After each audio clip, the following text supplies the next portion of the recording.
Hi everyone, Marin here for FAWN. Thank you so much for stopping by. Thank you for joining me on this new video. Today we are going to make those extra colorful cards showcasing the bunting background stencils and the draped ribbons stencil from the summer release. And I am going to mix them with previously released die sets. Mixing and matching new stuff with older stuff is one of my favorite things to do. It's a super fun exercise, and I hope that my cards will inspire you to shop your stash and mix items you already have with new products. So I am not going to use a lot of things compared to what I am used to. We have the ice cream use cream die set, the stitched cupcake die set, the Henry's ABCs and 1, 2, 3's die sets, and for the greetings we have sweetest flavor and sweet friend. So I am going to start with the bunting background stencils, and one of my favorite things to do when I stencil is to do it on craft cardstock. I like the look of it, and it varies from the stenciling on white cardstock. So I cut a 5.5 by 4.25 inches craft panel. I placed it on my sticky mat to keep it still, with the bunting background stencil on top. And here I am starting by applying Yeti ink all over it. Doing this will make the colors really stand out on the craft paper. So all the small flags are white. Now to create colorful flags I am going to use the same stencil, but I am going to shift it a tiny bit to the right. You will see that it's going to create a white border on each flag, and it is an effect I really like. So I am using all the colors of the rainbow. I just replaced the red by pink, and since the flags are pretty small areas, I am using sponge daubers to apply the inks. I am applying the light shade first. Next, I am adding a little bit of the dark shade at the top of the flag. And then I am blending the inks with my lighter sponge dauber. So for the pinks, we have kitsch flamingo and picked raspberry. For the oranges, I have dried marigold and carved pumpkin. For the yellows, we have squeezed lemonade and mustard seed. For the greens, we have twisted citron and mowed. For the aquas, we have salvaged patina and peacock feathers. And for the purples, we have shaded lilac and wilted violet.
So let's see how it looks.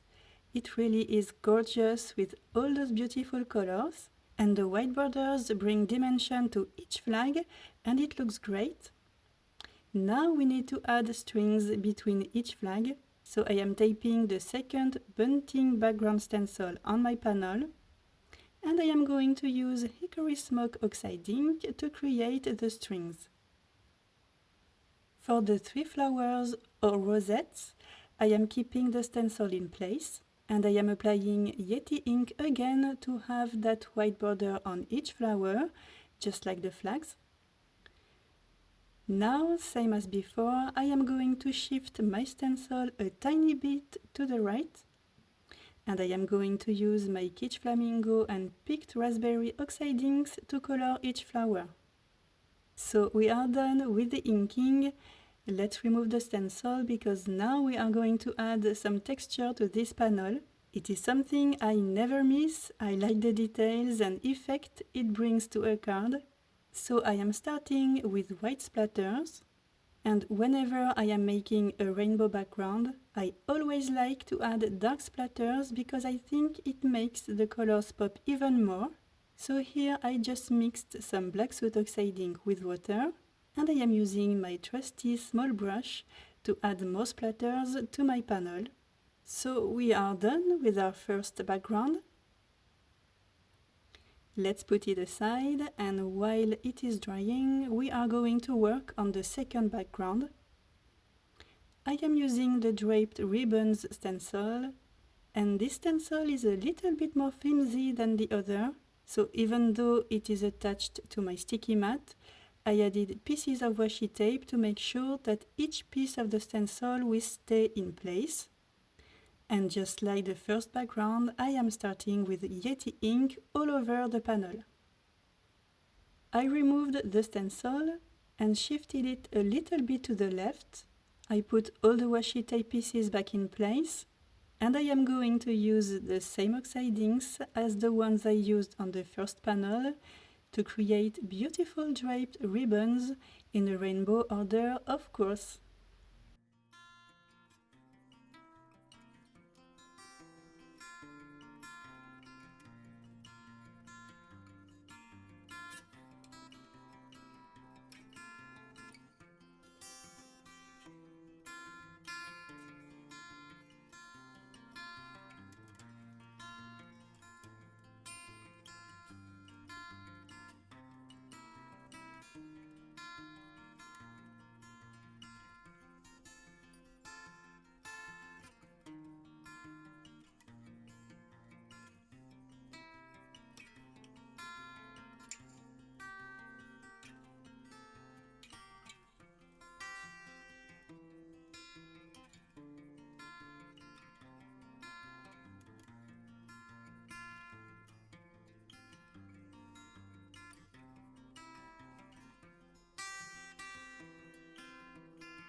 So all the inking is done.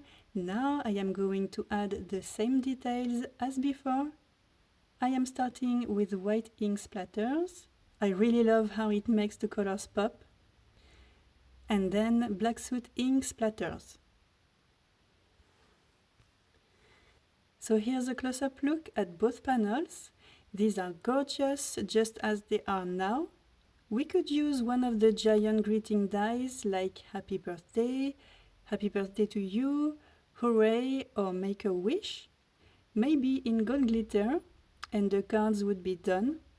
But I like to be extra on my cards. And for both of today's cards, I am going to cut a whole bunch of bits and pieces. And before assembling everything, I am going to stamp my greeting. And I didn't want it to cover too much of the flags, so that's why I am stamping it between two strings of flags. Now let's assemble a few things before popping everything on the panel. I cut the cupcake toppings out of colored cardstock, but also out of pearlescent vellum, because when I first stacked them all on top of each other with no vellum, they were kind of mixing into each other. So I thought that adding those extra pearlescent vellum pieces, it would make the toppings clearly defined. And you will see that I am going to do the same with the ice cream pieces on the other card. So I am assembling all those pieces. For the cupcake wrapper, I used the dotted paper from the pint-sized Patterns Summertime 6x6 paper pack. And after all the assembly, I will pop everything on my panel using foam squares, glue dots and liquid glue.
So now let's move on to our draped ribbons panel. I am going to stack scoops of ice cream on this one. And first, I am stamping my greeting on the right side using black versafine ink. Now I am going to stick a scoop on each vellum piece, and then I will attach everything on my panel following the same vertical design as the cupcake card.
When I make rainbow cards, I like to add gold accents, whether it be a die-cut piece, an embossed greeting. Here I die-cut the word hi as well as an exclamation point out of glitter cardstock and out of white cardstock. I am going to stick the gold glitter letters on the white ones and then pop them on the panel right above the greeting. This way we have a repetition with borders, borders on the flags, borders below each topping, and borders behind each letter.